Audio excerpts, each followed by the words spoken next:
Assalamualaikum warahmatullahi wabarakatuh. Perkenalkan, nama saya Miftahul Jannah dari kelas CE 5B dengan NIM 2305112032.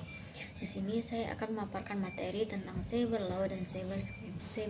Cyber law yaitu hukum yang mengatur aktivitas di dunia maya atau kejahatan dunia maya melalui jaringan internet. Jadi, ini nggak cuma soal kejahatan online saja, tapi semua hal yang terkait penggunaan teknologi dan informasi secara digital.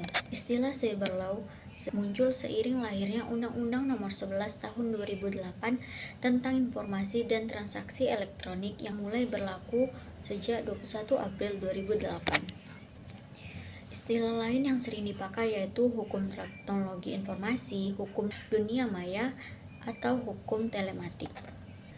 Selanjutnya yaitu cybercrime. Istilah cybercrime saat ini merujuk pada suatu aktivitas kejahatan yang berhubungan dengan dunia maya atau cyberspace dan komputer yang berbasis pada kecanggihan perkembangan teknologi internet sebagai media utama untuk melangsungkan kejahatan. Jadi ini nggak cuma soal hack atau pencurian data saja, tapi semua perbuatan ilegal yang dilakukan lewat komputer dan jaringan. Cybercrime ini perbuatan tanpa izin yang melawan hukum dan menggunakan komputer sebagai sarana atau target, bisa digunakan merusak sistem, mencuri data, atau menyebarkan informasi secara ilegal.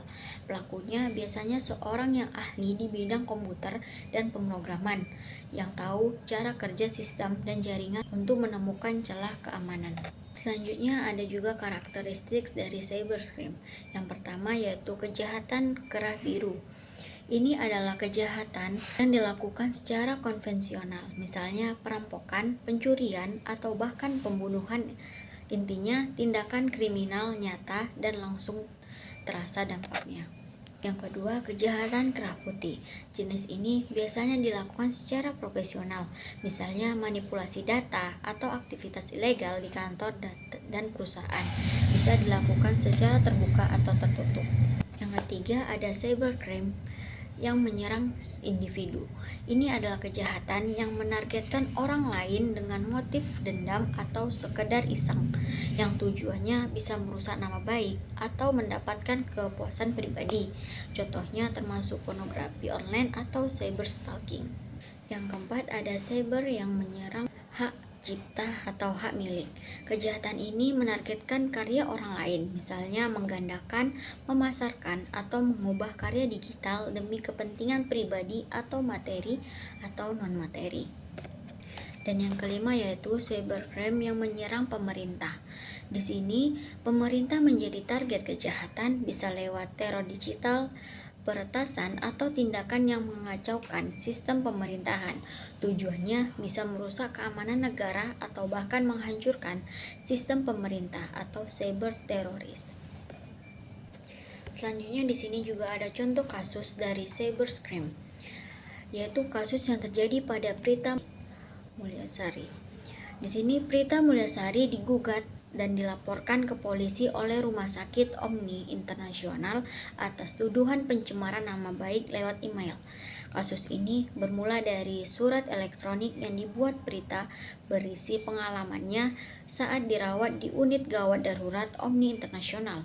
Prita dikenakan pasal 27 UU ITE dengan ancaman hukuman 6 tahun penjara dan denda sebesar 1 miliar. Dan yang terakhir yaitu ada pelindungan hak dalam cyber law. Yang pertama, hak dalam tantangan dunia digital.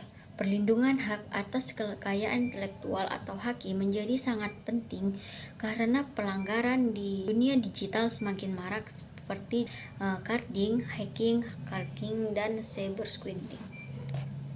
Poin kedua yaitu manfaat dan dasar hukum perlindungan haki. Perlindungan haki tidak hanya menegakkan keadilan bagi pemilik merek, tetapi juga mendukung pertumbuhan ekonomi dan investasi. Dan yang terakhir yaitu upaya hukum bagi pemilik merek. Di sini pemilik merek yang dirugikan dapat menempuh upaya hukum untuk menghentikan pelanggaran atau mengajukan gugatan ganti rugi. Sekian pemaparan dari materi saya. Jika ada salah kata dalam pemaparan atau kurang dalam pemaparan, saya mohon maaf dan assalamualaikum warahmatullahi wabarakatuh.